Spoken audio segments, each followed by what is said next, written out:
ఈ కాలంలో కూడా మనలో ఎంతో మంది కుంటి క్రైస్తవులు ఉంటూనే ఉన్నారు.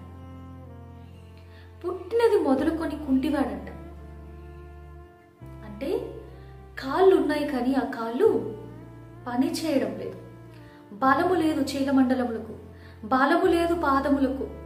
ప్రతి దినము కొంతమంది మనుషులు మోసుకొని వస్తున్నారు కానీ దేవాలయంలోనికి తీసుకొని రావడం లేదు, కానీ దేవాలయం ద్వారమునొద్ద ఉంచి వెళ్తూ ఉన్నారు.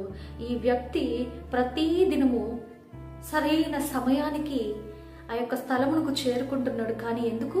భిక్షాన్ని అడిగేందుకు ఆ వ్యక్తి ఆ యొక్క స్థలమునకు వస్తూ ఉన్నాడు. పుట్టినది మొదలుకొని క్రైస్తవులము అయున్న మనలో చాలా మంది సరైన సమయానికి మందిరానికి వెళ్తాం, కానీ ఎందుకు వెళ్తున్నాం?